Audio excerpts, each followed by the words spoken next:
she is a blessing to Anderson, not just Wilson Calvary, but she's a blessing to Anderson, born in 1912. That makes her 107 years old on the 4th of July. She taught me how to pray. She taught me, she said, you get down on your knees, put your elbows in that mattress and bury your head, and you thank God that you on this earth, and you treat everybody the way you want to be treated. She's a good person. We love her dearly here at Wilson Calvary.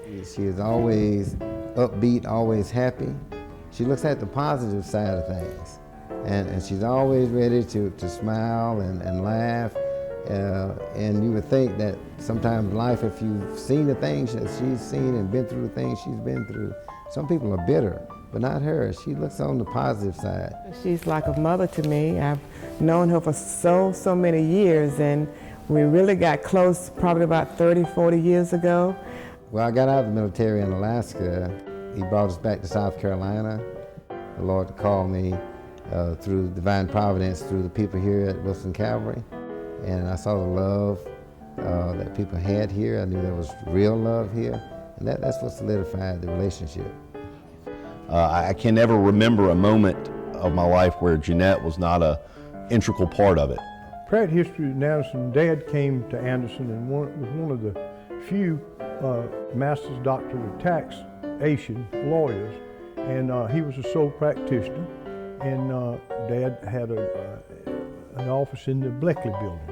Mama was the only girl of 3 children of Jacob Wanamaker Sullivan, Sr., who left Clemson and came back when his father was named State Railroad Commissioner and had been our state senator and our mayor of Anderson.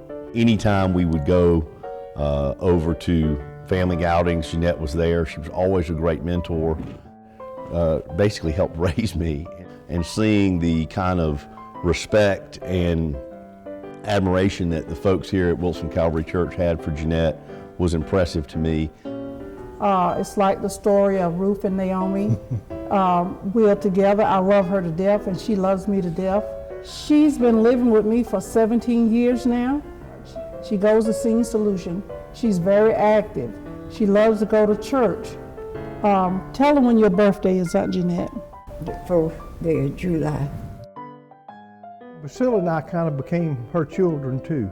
I'd say, Jenny, you my mama? She said, no, honey, I'm your nurse. That's what she'd say to me. We've always been tight friends in Bay. I have a deep gratitude for their love and their kindness and the love I've seen everyone show to others. She is as steady as they come.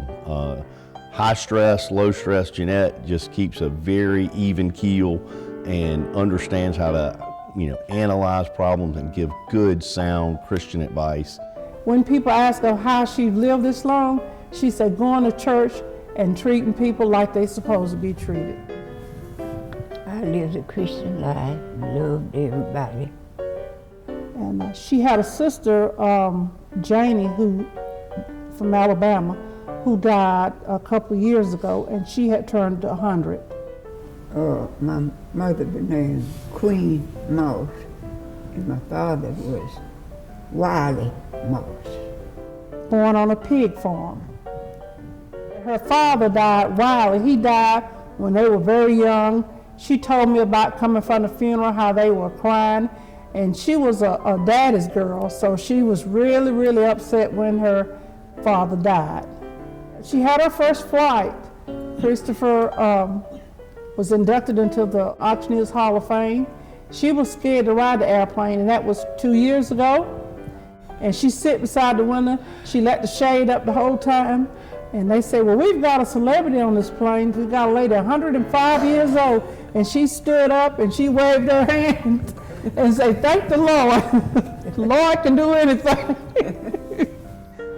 She was crazy about Krista. He called her affectionately Jenny Bell. Krista and Krista Pracht. Well, they was a lovely person, and they treated everybody right. And I loved him for that. I told him his mother was going to whip him if he wasn't a good boy.